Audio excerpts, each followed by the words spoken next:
Alors on va commencer par séparer bien les notions de web statique et dynamique, bien qu'évidemment depuis beaucoup d'années maintenant, ce n'est plus que du web dynamique que l'on rencontre, et Django est de fait un framework de développement web dynamique. Mais pour se lancer, pour une bonne mise en place du rôle attribué aux clients et aux serveurs, c'est intéressant de partir du web statique. Alors,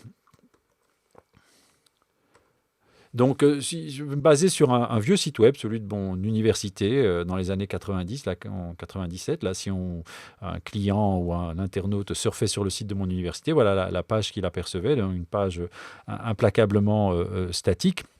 Mais c'est intéressant de savoir comment déjà cela a fonctionné, puisque pas mal évidemment de ces éléments de fonctionnement restent encore d'actualité aujourd'hui, même si on a rajouté depuis quelques années pas mal de dynamicité dans le web. Donc si une personne voulait découvrir le site web de mon université, cette personne avait son ordinateur ici client, et elle se devait de taper une adresse qui était l'adresse web de mon université, et la page à visualiser. Et l'appel se faisait évidemment vers un deuxième ordinateur ici, qui est le web serveur de l'université. C'est son rôle, hein, stocker les pages web et traiter les demandes du client. Donc il y a une demande pour ce site web. Et de fait, du côté de mon université, sur ce site web, hein, sur l'espace disque réservé au web, vous avez cette page-là qui est demandée par le client et qui va être renvoyée chez le client. Et le client va pouvoir la visualiser.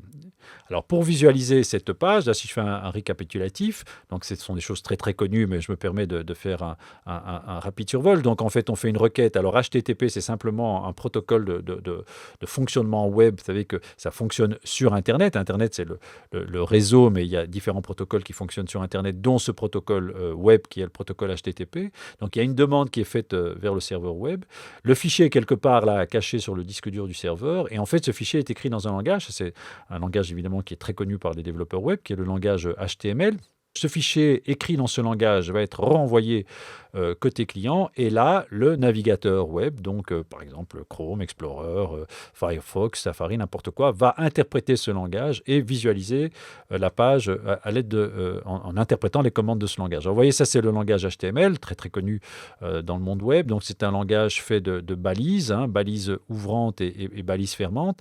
Et en fait, votre navigateur web, ce qu'il va faire, c'est simplement interpréter ce langage, hein, comprendre les commandes de présentation, et les interpréter, ça veut dire de rendre, si vous voulez, visualiser la page web selon les instructions qui sont écrites à l'aide de ce langage. Alors, c'est un langage qui est un langage devenu extrêmement, extrêmement populaire dans le milieu web. C'est le langage de présentation des sites web. On verra par la suite qu'il est important de différencier contenu d'une page web de la manière dont cette page web apparaît, hein, contenu et présentation. Alors, pour l'instant, je vais laisser cette différence un peu sous silence. En fait, le contenu de la page web, je vais me limiter sur le contenu de la page web. Le contenu de la page web, donc le contenu en information, est, je dirais, imbriqué dans des balises qui sont ouvrantes et fermantes. Vous voyez, le slash ferme la balise. Ici, c'est le titre de la page, par exemple, qui est compris entre la balise titre ouvrante et la balise titre fermante.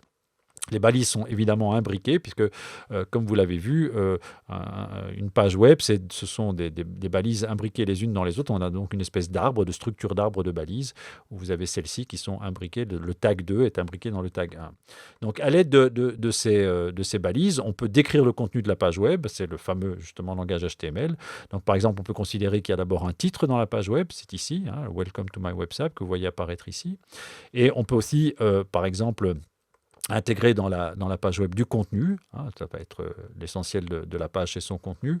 Et ici, par exemple, le contenu se limite à un seul paragraphe, hein, paragraphe qui ouvre par la balise P et qui se termine par la balise P fermante. Voilà le paragraphe ici de votre page web. Alors, on peut indiquer beaucoup d'autres choses dans une page web. Par exemple, une page web généralement est structurée avec différents éléments d'information. Les éléments d'information sont eux-mêmes organisés ou débutés par des en-têtes, des titres d'importance différente, parce que de fait, l'information peut être structurée à différents niveaux d'importance. Vous avez des titres très importants qui sont représentés par la balise H1, les titres moins importants qui sont représentés par la balise H6. Vous voyez que ceux qui sont inclus dans les balises H1 sont plus gros que ceux qui sont inclus dans les balises H2 et H3. Donc ce sont simplement les intitulés des différents éléments que vous allez faire apparaître dans votre page web. Vous pouvez y indiquer des paragraphes, hein, donc une fois que le titre est mis à l'intérieur du titre, le texte va être structuré sous forme de paragraphe. Ici, un paragraphe ouvrant et fermant. Alors, le web, il avait beau être statique, le seul élément de dynamicité dans le web dans ces années-là, c'était de pouvoir circuler d'un site web à l'autre en cliquant sur une partie, si vous voulez, du contenu de la page. On appelle ça un hyperlien. Donc, en cliquant sur une partie de la page, vous allez être adressé, vous allez être redirigé vers une autre page web. Et cela se fait à l'aide d'une balise hyperlien. Donc, vous voyez, cet élément textuel est encadré entre la balise A ouvrante et la balise A fermante. Et en fait, vous devez simplement spécifier un attribut associé à cet élément textuel. Et cet attribut ici, c'est exactement la nouvelle adresse web vers laquelle vous voulez être dirigé. Donc, en cliquant ici, vous allez être redirigé vers une nouvelle adresse. Vous savez que le web est un graphe et en fait, on se balade de page web en page web. Voici l'exemple complet avec la balise A ici. Donc, c'est tout votre site. Vous cliquez ici et vous allez être redirigé vers ce nouveau site.